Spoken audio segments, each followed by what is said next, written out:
Hi, I'm Sunwoo and I'm gonna talk about why I want to spread awareness about dementia and Alzheimer's disease.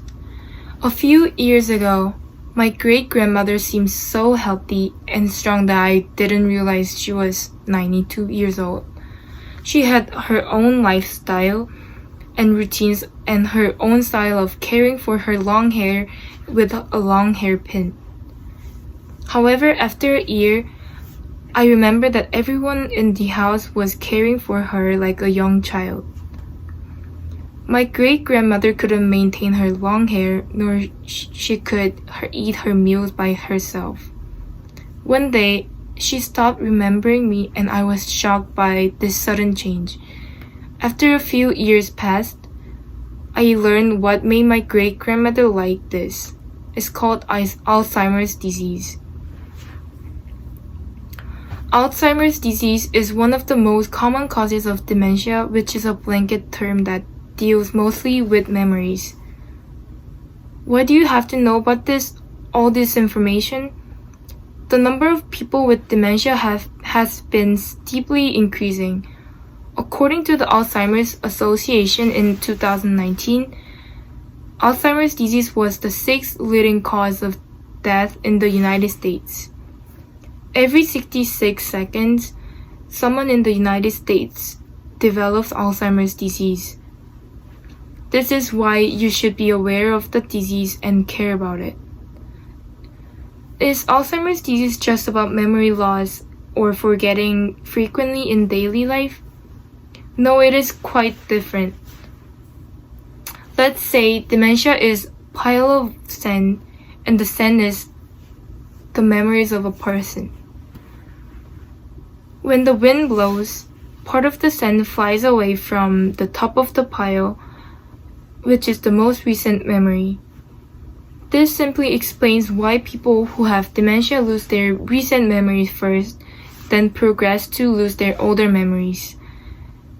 According to a pocket guide to understanding Alzheimer's and dementia written by Dr. James Warner, memory can be distinguished in two parts: short-term memory and long-term memory.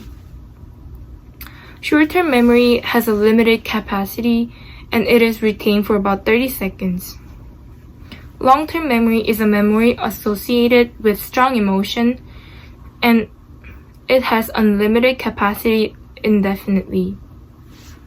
Dementia affects both short-term and long-term memory. Short-term memory loss is forgetting what you ate and repeating yourself in conversation. On the other hand, long-term memory loss in dementia covers every memory from a person's whole life.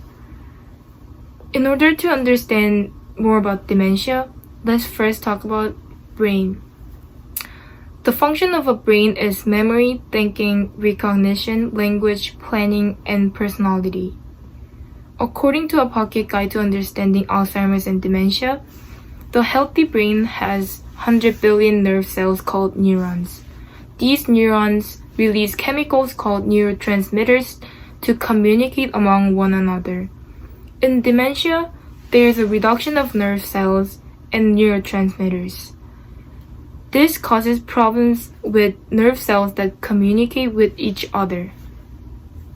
In addition, the term dementia describes the symptoms that occur when brain function is affected by a variety of different causes. Dementia is defined as persistent, progressive problems with more than one aspect of brain function.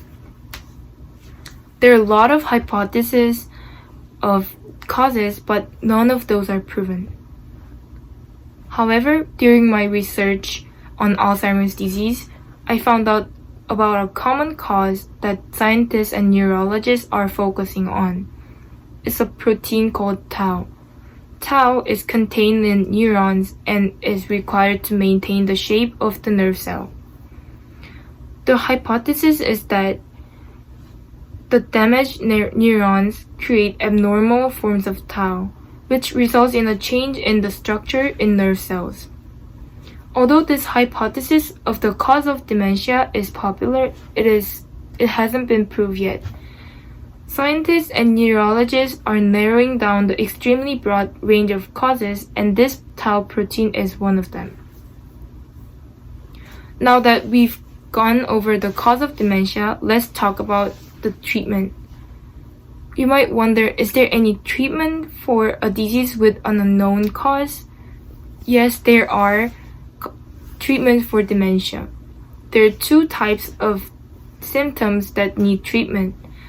Treatment of cognitive symptoms and treatment of behavioral and psychological symptoms. Cognitive symptoms are basically memory loss and problems with thinking. Behavioral and psychological symptoms are depression, anxiety, hallucinations, and irritable or aggressive behavior. According to the Alzheimer's Association, the U.S. Food and Drug Administration has approved two types of medications, cholinesterase inhibitors and memantine, to treat dementia. Although current medications for Alzheimer's disease do not stop damaging the brain cells, Dr. James Warner, the author of a pocket guide to understanding Alzheimer's and dementia, explains that these medications help to lessen and stabilize symptoms for a limited time by increasing levels of a chemical transmitter in the brain called acetylcholine. Furthermore, there are other ways to exercise and having a healthy diet that helps to prevent from getting diabetes and high blood pressure, which are high risk factors of getting dementia.